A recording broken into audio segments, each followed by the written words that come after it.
आज का मेरा ये वीडियो बहुत ही सेंसिटिव टॉपिक पर होने वाला है कि घर में लड़का है या लड़की।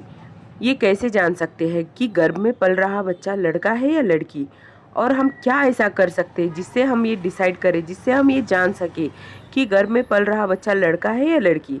बहुत ऐसी चीज़ें कही जाती है, जैसे कि बच्चे की धड़कन को लेके, आपके वज़न को लेके, आपके मूड को लेके आपको लड़का होगा या लड़की। बच्चे की धड़कन कम या ज़्यादा के हिसाब से, प्लासेंटा की पोजीशन के हिसाब से, XY क्रोमोसोम के हिसाब से। तो आज हम ये डिटेल में जानेंगे कि क्या सही है और क्या गलत है, किसे हमें एक्चुअली पता चलेगा कि गर्भ में लड़का है या लड़की, और क्या हम ऐसा कर सकेंगे कि जिससे हमें पता चलेगा कि गर्भ में लड़का है या लड़की। तो देखिए, सबसे पहले हम आते हैं कि बच्चे की धड़कन के ऊपर, जिससे हम कहते हैं कि फीटल हार्ट रेट। ये बहुत ही कॉमनली कहा जाता है कि बहुत सारे वीडियो भी आपने देखे होंगे कि फीटल हार्ट रेट 140 से ऊपर होगी तो लड़का होगा, 140 से कम होगी तो लड़की होगी। क्या ऐसा होता है कि बच्चे की धड़कन अगर 140 के ऊपर है तो लड़का होगा, 140 के नीचे है तो लड़की होगी? बच्चे की दिल की धड़कन हमें कैसे पता लगेगी, कहाँ देखें हम इसे? बच्चे की दिल की धड़कन जब आप सोनोग्राफी करवाते हैं, उसके अंदर एक वर्ड लिखा होता है FHR। FHR का मतलब है फीटल हार्ट रेट, या FHS यानी कि fetal heart sound. Fetal heart rate का वैल्यू वहाँ पर लिखा होता है, यानी कि 120, 140, 160। क्या सच में 140 से ऊपर हो तो लड़का होता है, 140 से नीचे हो तो लड़की होती है? जी नहीं, ऐसा बिल्कुल नहीं होता है। बच्चे की दिल की धड़कन कभी थोड़े टाइम पे कम हो जाती है, कभी थोड़े टाइम बाद बढ़ जाती है। यानी 2 मिनट पहले हमने देखा वो 120 थी और वापस से देखा तो 160 हो जाती है। एक और चीज़ शायद आपको पता ही नहीं होगी, बच्चा जब भी घूमता है बच्चेदानी के अंदर, यूटेरस के अंदर, गर्भाशय के अंदर, जब भी बच्चा मूवमेंट्स करता है तो बच्चे की धड़कन बढ़ जाती है। तो आपके बच्चे की यानी फीटल हार्ट रेट चेक की जा रही है, तब बच्चे ने मूवमेंट्स किया होता है तो FHR हायर साइड में आएगा। इवन जब हम धड़कन देखते हैं सोनोग्राफी में तो वो 120 थी और अगले ही मिनट में वो 160 या उससे ज़्यादा हो गई। तो लड़की की भी धड़कन इतनी वैरी करती है और लड़की की भी धड़कन इतनी वैरी करती है। उसमें बिल्कुल भी ऐसा नहीं है कि धड़कन कम है तो लड़की है, धड़कन ज़्यादा है तो लड़का है।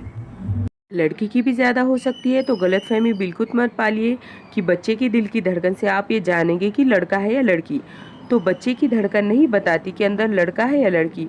इस बारे में बहुत कॉमनली बोला जाता है कि अगर बच्चा नीचे है, लो लाइंग है, यानी कि आपका पेट नीचे की तरफ ज़्यादा दिखता है तो लड़का होगा, और आपका पेट अगर ऊपर की तरफ रहता है तो लड़की होगी। तो एक्चुअली क्या ये चीज़ डिटरमाइन करती है कि बच्चा नीचे की तरफ रहेगा या ऊपर की तरफ रहेगा? वो इस बात पे डिपेंड करता है कि आपकी जो मसल की टोन है वो कितनी है, आपकी जो एब्डोमेन मसल जो है, आपके जो पेट की मसल है, उनकी स्ट्रेंथ कितनी है। अगर ये आपका पहला बच्चा है, आपकी मसल टोन अच्छी होगी तो वो ऊपर की तरफ रहेगा, तो वो जो है उसको बिल्कुल कंट्रोल में रखेगा, उसको सैग नहीं होने देगा।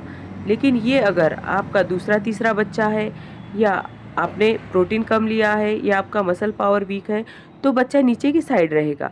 तो बच्चा ऊपर रहेगा या नीचे, ये एब्डोमिनल मसल की टोन, उसकी स्ट्रेंथ डिसाइड करता है, ना कि घर में पल रहा शिशु लड़का है या लड़की। अगली बात पर हम आते हैं। ये भी बहुत कॉमनली कहा जाता है कि अगर आपके हस्बैंड का भी वेट आपके साथ साथ बढ़ रहा है तो लड़की होगी। तो ऐसा बिल्कुल भी नहीं होता है। जब महिला प्रेग्नेंट होती है तब हस्बैंड अच्छा अच्छा खाने के लिए लाते हैं और ख़ुद भी खाते हैं, तो वेट गेन हो जाता है। तो इसका मतलब ये नहीं कि अंदर लड़की है। तो हस्बैंड का वेट ये बिल्कुल नहीं बताता कि अंदर लड़की है या लड़का है। और भी बहुत सारी बातें, जैसे कि प्लासेंटा की पोजीशन। प्लासेंटा की पोजीशन एंटीरियर है या पोस्टीरियर है, तो काफ़ी साइंटिफिक स्टडीज़ हुई है इस पर, लेकिन कोई भी स्टडीज़ एक्यूरेट प्रूव नहीं कर पाई कि प्लेसेंटा की पोजीशन लड़का है या लड़की, ये डिसाइड करती है। तो प्लेसेंटा की पोजीशन देखकर भी आप ये ना माने, ये ना डिसाइड कर देना कि ये लड़का है या लड़की। आप सोनोग्राफी की रिपोर्ट में ये बार बार देखने की कोशिश ना करें कि प्लेसेंटा एंटीरियर है या पोस्टीरियर। ये गायनेकोलॉजिस्ट के लिए, कंसर्न के लिए ज़रूरी होता है कि प्लेसेंटा एंटीरियर है या पोस्टीरियर। आपके लिए एंटीरियर है या पोस्टीरियर, इससे पता चल जाएगा लड़का है या लड़की। तो ऐसा बिल्कुल नहीं होता है। पर कई बार कुछ लोग कहते कि हमने देखा था कि सच होगा ये, लड़का होगा या लड़की होगी ये देखा था हमने, ये हमारी वो सारी बातें सच हो गई। तो 50% हमेशा ये संभावना होती है जो भी डायग्नोसिस बनाया जाएगा वो सही होगा, या तो लड़का होगा या तो लड़की होगी, तीसरा तो नहीं होगा ना। तो 50% संभावना ये होती है कि वो चीज़ सच निकलेगी। तो आप बच्चे की दिल की धड़कन, प्लासेंटा की पोजीशन, आपका वेट, इस पे ये मत सोचिएगी कि लड़का होगा या लड़की। और बहुत सी चीज़ें होती है जैसे कि माँ की स्किन का ग्लो बढ़ रहा है या कम हो रहा है, उसके बाल घने लंबे हो रहे हैं या कम हो रहे हैं।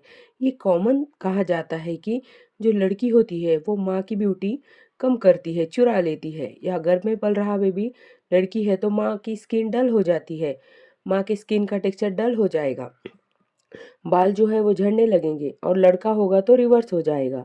जी नहीं, इस पर निर्भर नहीं करता कि अंदर लड़का है या लड़की है, वो इस पर निर्भर करता है कि आपकी डाइट कैसी है, आपके अंदर हार्मोनल जो चेंजेस हो रहे हैं वो किस प्रकार के हैं। वो डिसाइड करेगा कि आपका स्किन का ग्लो करेगा या स्किन डल के साइड जाएगी। तो स्किन का टेक्सचर देख के लड़का है या लड़की ये डिसाइड ना करें। बहुत बार आपके खाने की चीज़ें होती है, यानी कि खाने में क्या अच्छा लग रहा है, तो लड़का होगा या लड़की। कहा जाता है कि अंदर लड़का होगा तो आपको नमकीन चीज़ें, अचार वगैरह खाने का दिल करेगा, और अगर लड़की है तो मीठी चीज़ें जैसे कि चॉकलेट्स वगैरह खाने का मन करेगा। तो ये भी गलत है। खाने का टेस्ट ये डिसाइड करेगा कि अंदर लड़का है या लड़की। लड़का होगा तो भी चॉकलेट खाने का मन करता है, वो आपके टेस्ट पर डिपेंड करता है, आपके टेस्ट बड पर डिपेंड करता है, जो कि हार्मोन की वजह से होता है। तो लड़का या लड़की है ये मीठा या नमकीन डिसाइड नहीं करता। हाँ, साइंटिफिक कुछ ऐसी चीज़ें होती है जो डिसाइड करती है। मैं आपको बताने वाली हूँ, चिंता ना कीजिए। अभी हम चलते हैं कि और क्या क्या कहा जाता है। एक कहा जाता है कि गार्लिक टेस्ट। गार्लिक टेस्ट आप कीजिएगा नहीं। ये सब मैं आपको इसलिए बताने जा रही हूँ कि आपको नॉलेज हो कि ये सब चीज़ें क्या है। कोई भी बहुत सारी चीज़ें कही जाती है, बहुत सारी कथन है। आज मैं ये चीज़ पूरे तरीके से क्लियर करना चाहती हूँ। गार्लिक टेस्ट नाम का एक टेस्ट होता है। ऐसा कहा जाता है अगर आप गार्लिक यानी कि लहसुन खा सकती है, बहुत सारा लहसुन खा ले, अगर आपको इसका टेस्ट का पता लगे तो घर में पल रहा बच्चा लड़की है, तो प्लीज़ ऐसा मत कीजिए, क्योंकि टेस्ट तो वैसे भी प्रेगनेंसी में चेंज होता रहता है। लड़की के केस में भी चेंज होता रहता है, लड़के के केस में भी चेंज होता रहता है। अगर आप बहुत सारा लहसुन खा लेंगे तो बिना फालतू का आपको बहुत ज़्यादा एसिडिटी, वोमिटिंग, गैस्ट्राइटिस भी हो सकता है।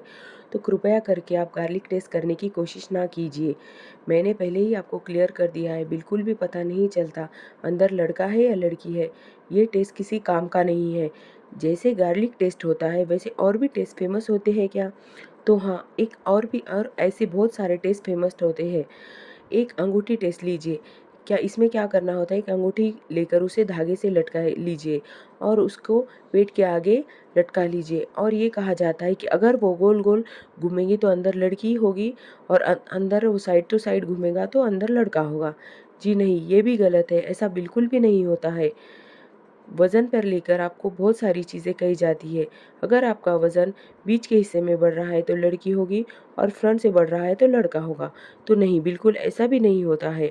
वो आपके मस्कुलर टोन, आपके बिल्डअप पे डिपेंड करता है कि लड़का है क्या लड़की है, ये बिल्कुल नहीं पता चलता। ये भी कहते हैं कि आपका मूड चेंज होना, यानी कि आपको बहुत ज़्यादा रोना आना, गुस्सा आना, ऐसा होता है तो अंदर लड़की होती है। तो ये भी बिल्कुल ऐसा नहीं होता है। तो एक्चुअली कैसे पता लगता है कि लड़का है या लड़की? क्या कौन सी ऐसी चीज़ डिसाइड करती है लड़का पैदा होगा या लड़की? हर इंसान के अंदर 23 पेयर ऑफ क्रोमोसोम होते हैं, यानी कि 46 क्रोमोसोम। 23 पेयर यानी कि टोटल 46 क्रोमोसोम। 44 क्रोमोसोम लड़का हो या लड़की दोनों में सेम होते हैं। महिला और पुरुष दोनों में 22 पेयर ऑफ क्रोमोसोम सेम होते हैं। जो महिलाएं होती है उसके अंदर XX क्रोमोसोम होता है, और जो पुरुष होता है उसके अंदर XY क्रोमोसोम्स होते हैं। तो जब ये स्पर्म और एग फॉर्मेशन का प्रोसेस होता है, यानी कि जब अंडा बनता है, स्पर्म बनते हैं, तो ये आगे डिवाइड होते हैं। हर अंडे के अंदर मतलब महिला के अंदर जो क्रोमोसोम्स होते हैं वो 44 XX यानी 22 पेयर ऑफ होते हैं। जो तो जब अंडा बनता है तब हर अंडे के अंदर 22 क्रोमोसोम आते हैं और उसके साथ एक्स क्रोमोसोम आता है। तो महिला के अंदर जितने भी अंडे होते हैं वो सभी अंडे 22 एक्स क्रोमोसोम के होते हैं। सभी अंडे में 22 एक्स क्रोमोसोम पाया जाता है। अब पुरुषों में जो स्पर्म फॉर्मेशन होता है, तो जो पुरुष में सारे स्पर्म होते हैं वो एक जैसे नहीं होते। वो होते हैं, कुछ स्पर्म 22 एक्स के होते हैं, कुछ स्पर्म 22 वाई के होते हैं। तो ये जो 22 एक्स के स्पर्म है, अगर वो महिला के 22 एक्स वाले अंडे से मिलते हैं तो जन्म होता है एक लड़की का। 44XX बन जाता है। इधर से भी 22X आया, उधर से भी 22X आया, तो फाइनली हमको मिलेंगे 44XX। तो एक लड़की का जन्म होगा। अगर पुरुष के साइड से आने वाला जो स्पर्म है वो 22Y वाला होता है और अगर महिला के साइड आने वाला क्रोमोसोम 22X वाला होता है तो जन्म होगा एक लड़के का, क्योंकि क्रोमोसोम हो गए 44XY। तो बेसिकली पुरुष के स्पर्म के ऊपर डिपेंड करता है कि लड़का होगा या लड़की। अगर 22X वाला स्पर्म अंडे को फर्टाइल करेगा तो जन्म होगा एक लड़की का, और अगर 22Y वाला स्पर्म फर्टिलाइज करेगा अंडे को तो जन्म होगा एक लड़की का। तो ये पूरे तरीके से एक साइंटिफिक चीज़ है। बहुत सारे लोग पूछते हैं कि हम चाइनीज़ कैलेंडर यूज़ करें क्या, या बहुत सारे लोग लड़का होने के लिए चूरन या बहुत सारी दवाई लेते हैं। तो आपको बिल्कुल ऐसा नहीं करना है। इसकी वजह से आपके होने वाले बच्चे पर बुरा असर पड़ता है। आप किसी भी चक्कर में मत पड़िए। लड़का होना है या लड़की होना है कंप्लीटली साइंटिफिक चीज़ है। ये डिटरमाइन होती है कि पुरुष का कौन सा स्पर्म फर्टिलाइज कर रहा है एक को, उस बात पे। उसके लिए कोई भी प्रकार का चूरन चारन चाइनीज कैलेंडर कुछ भी आपको मदद नहीं करेगा। तो ये पूरा साइंटिफिक चीज़ है, लड़का होगा या लड़की, इसमें आप अपना दिमाग लगाने की कोशिश मत कीजिए। बहुत लोग ये कहा जाता है, प्रचलन है कि बहुत सी लोग ये क्यूरियोसिटी रहती है कि लड़का होगा या लड़की, या लोगों को बहुत सारे कपड़े खरीदने होते हैं, किसी को पिंक किसी को ब्लू खरीदने होते हैं, तो इसलिए एक सेइंग चलती रहती है लड़का होगा या लड़की की। तो ठीक है, that's okay for fun basis. तो इस चीज़ के लिए आप ठीक है क्यूरियोसिटी के लिए डिस्कस कर सकते हैं, पर एक्चुअली ये बिल्कुल भी नहीं सोचिए कि जैसे मैंने आपको बताया कि fetal heart rate, placenta position, garlic test, ring test, इनमें से कोई भी चीज़ 100% डिटरमाइन नहीं करती कि घर में पल रहा शिशु लड़का है या लड़की है। ठीक है, आई होप मैंने आपको ये चीज़ें सब क्लियर कर दी होंगी। अगर वीडियो दिल से पसंद आए तो वीडियो को लाइक शेयर एंड चैनल को सब्सक्राइब कीजिए।